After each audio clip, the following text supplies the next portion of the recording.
E aí pessoal, tudo bom? Espero que sim, vocês estejam bem, se cuidando. Por favor, estudem, não parem de estudar. Eu sei que tá difícil, eu sei que às vezes falta determinação, mas continua mantendo a força, o foco, que vai dar tudo certo, tá bom? Vamos para nossa aula. Então nessa aula, a gente vai continuar falando sobre a situação do Brasil, dessa vez no governo do Dom Pedro I.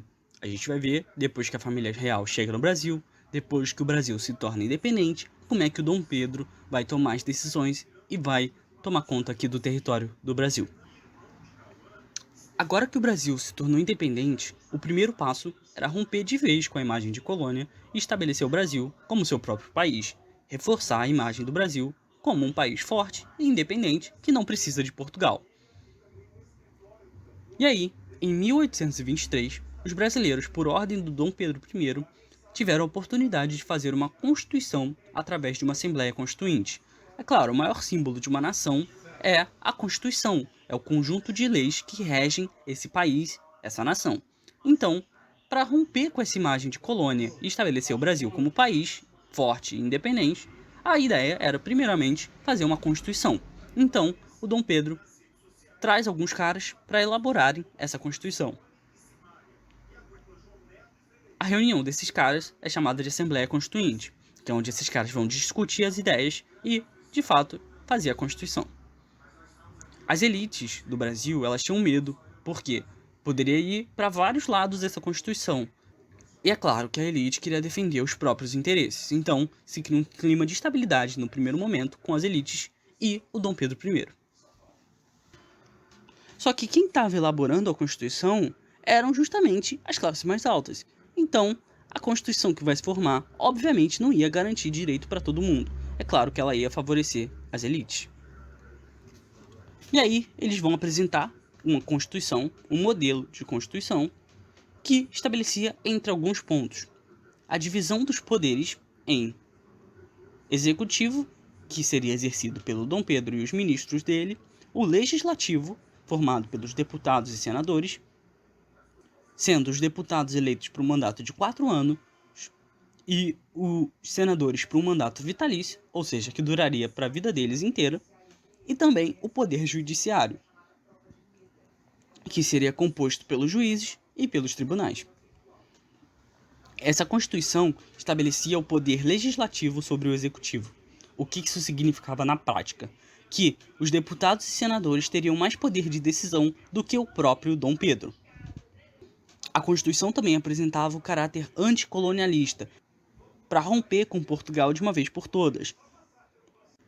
Essa Constituição também estabelecia que para o cara se candidatar ou votar em cargos públicos, ele deveria apresentar renda mínima. E essa renda era medida pelos alqueires, que eram as plantações de farinha de mandioca.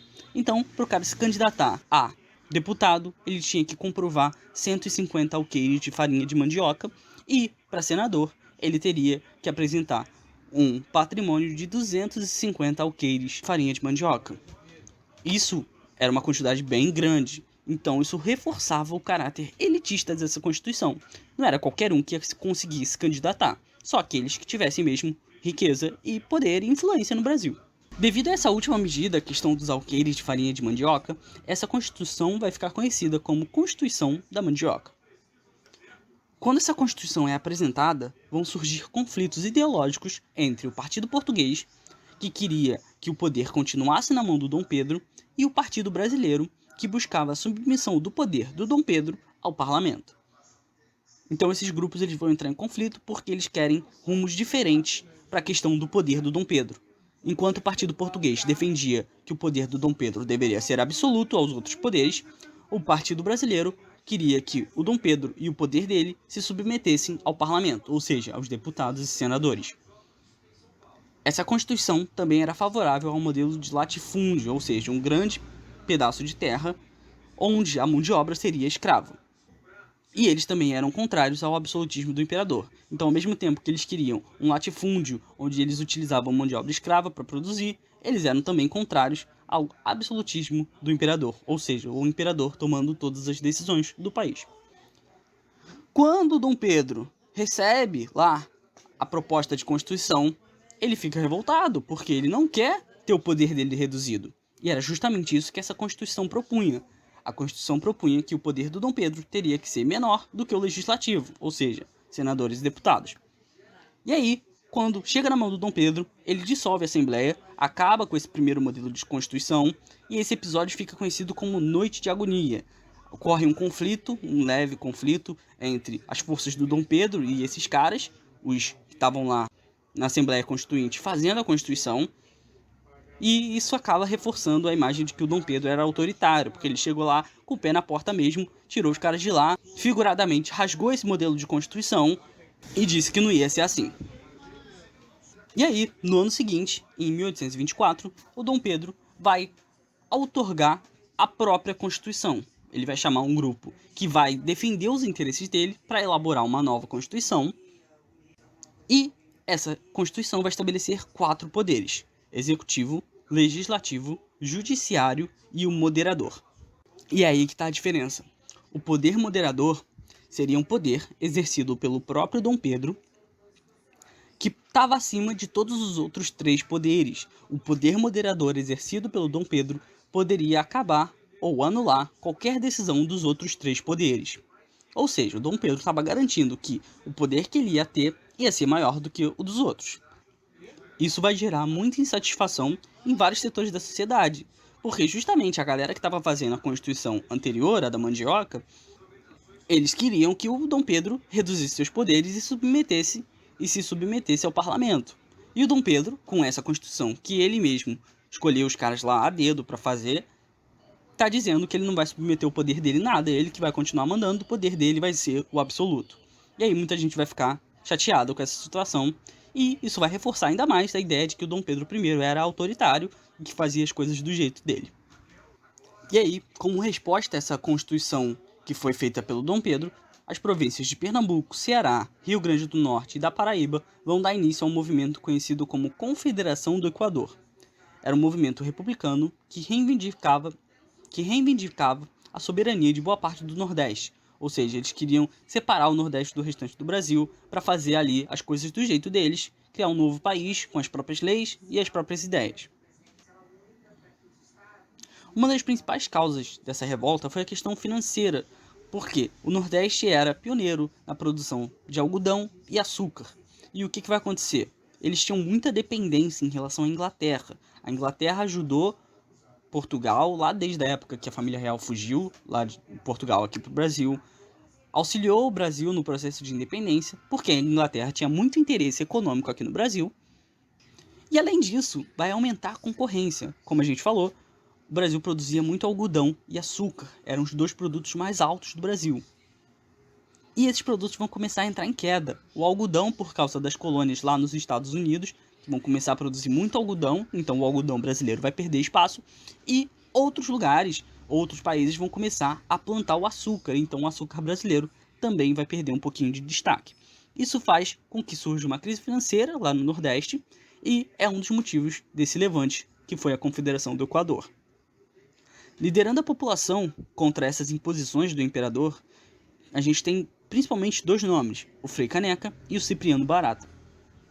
O nome da Revolução Confederação do Equador é porque esses estados, essas províncias que queriam se tornar independentes, estavam ali justamente na linha do Equador.